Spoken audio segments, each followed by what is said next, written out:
Friends and viewers, George Eliot, the novel of George Eliot. Today, George Eliot had written many great novels like Mill on the Floors or Adam Beat. Previously, I had discussed about Adam Beat. Now, today, I have another novel of George Eliot, Silas Marner. Silas Marner is also one of the remarkable novel written by George Eliot. So this novel is published in 1861, and let's talk about George Eliot, about the novel of George Eliot. Silas Marner, the Weaver of Revlow, a third novel by Mary Ann Evans, published under the pseudonym George Eliot. So George Eliot was the pseudonym of Mary Ann Evans. The realist novel portrays the life of a weaver in 1800s England against the backdrop of the Industrial Revolution. The novel has been adapted into films, radio plays, theatrical production, and television shows. This guide refers to the 2021 Emmy Classic Edition. So, content of this novel is very depressing and discusses an addiction and depression. So, let's discuss about this novel, Silas Marner, by George Eliot. Silas Marner is set in the early 19th century. The eponymous Silas Marner is a working-class weaver who lives in the village of Revlow in northern England. Since he does not come from Revlow, many of the local treats him with suspicion. He lives alone on the edge of the town, and he occasionally experiences undiagnosed convulsive fits.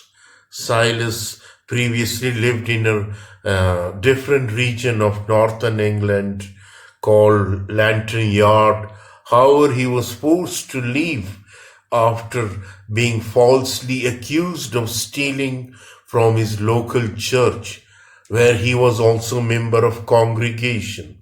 The people of Lantern Yard drove Silas out of town, forcing him to end his engagement to a local woman. His former fiancée instead married William Darnay, Silas' supposed best friend, who may have framed Silas for the theft. Silas is deeply affected by the false accusation. He finds no comfort or familiarity in Revlow, so he dedicates his time to his solitary work. When he tries to reach out to his neighbors by suggesting an herbal remedy for an illness, the local accuses him of meddling in the witchcraft.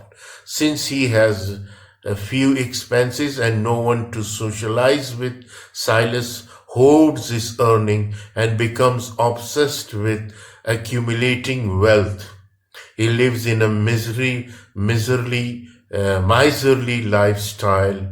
Each night he pulls his stash of money from his hiding place to carefully count it out. Silas spends 15 years living like this. The richest man in Revlow is Squire Cass. His son Godfrey and Dunstan, the nickname Dunsey, are very different. The young Dunsey often bullies his good-natured old brother. Godfrey loves a woman named Nancy Lemaitre, though he is secretly married to Molly Farren, who is dedicated to opium. Godfrey has cajoled into marrying Molly. He has cruel and greedy brother, and Dunsey threatens to reveal the marriage if Godfrey does not do so, so he says, thus covering up his own theft and indiscretions.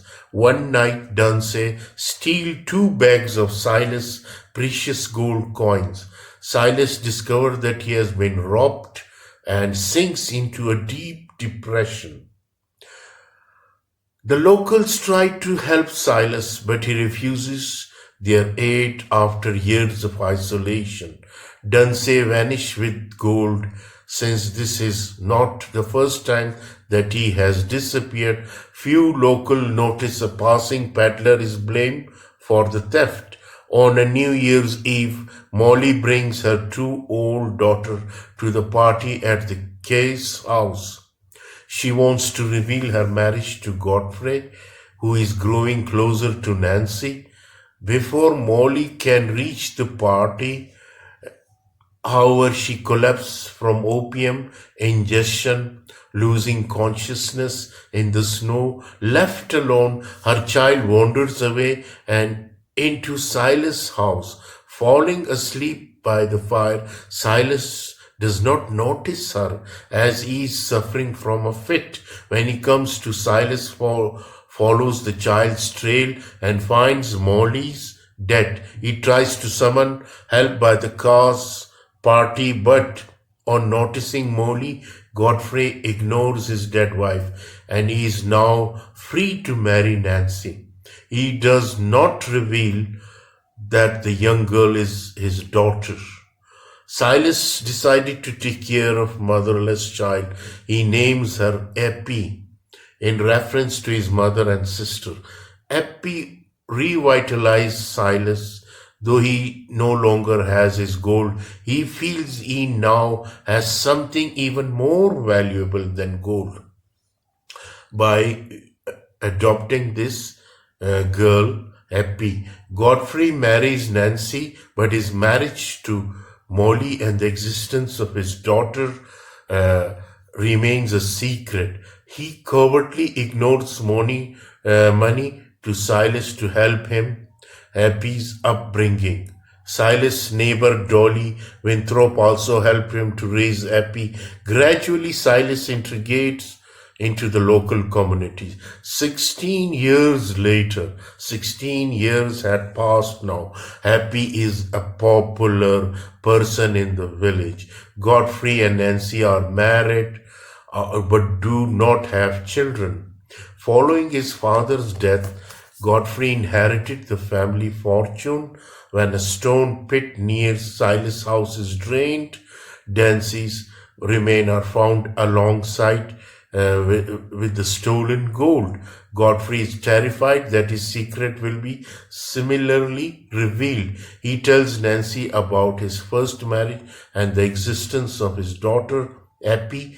Nancy understands but is upset that she did not know earlier.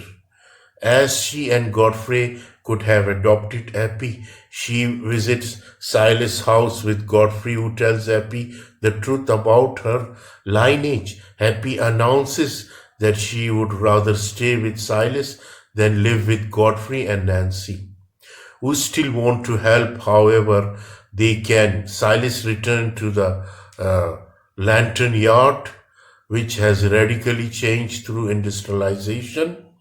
He finds no answer to his question about the false accusation. Eppie marries Dolly's Winthrop's son, Aaron, and they lives in a Silas house renovated with Godfrey's money. So this is the story of the Silas Marner by George Eliot, a very lovely and depressing and very fascinating story, the Silas Marner of this novel by George Eliot. So, ladies and gentlemen, how many characters there are involved in this novel? Silas Marner is the eponymous protagonist of the novel, but he does not fit the conventional mold of a hero. He is introduced to the reader as an outsider, a man on the periphery of one community who has already been unjustly exiled from another. Silas is a skilled weaver, allowing him to maintain his solitude, but he is not exceptional in any other way. He is not particularly strong, intelligent, and courageous. He is simply a man who lost his faith in community, in religion, and his fellow men. Silas arrives in the narrative as is not. So the other character, these are the Silas Marner is the main character of this novel, and George Eliot, as I told you, is a pseudonym adopted by her. So she is a great writer. Her actual name was Mary Anna Evans, more famously known by her pen name George Eliot. She was a 19th century English novelist, journalist, translator, and poet. She was born in November of 22nd, 1819 in Nuneaton, Warwickshire. Eliot is deeply influenced by Ludwig Feuerbach and Auguste Comte. After the loss of her Christian faith, she had a cynical view of life, and her work represented the cases of social outsider. She wrote on grimnesses and improvement of rural life and small town oppression. So her notable works are include Adam Beat in 1859. I discussed Adam Beat with you previously. The Mill on the Floss in 1860, another beautiful novel. Silas Marner, this one in 1861. Middlemarch in 1871, 1872. Daniel de Ronda in 1876. She died on 22nd of December 1880 in London. So ladies and gentlemen, I hope you will enjoy this. This is a very fascinating, very beautiful novel, Silas Marner by George Eliot. I hope when you will read it, you will enjoy it a lot. Thank you for your patient listening.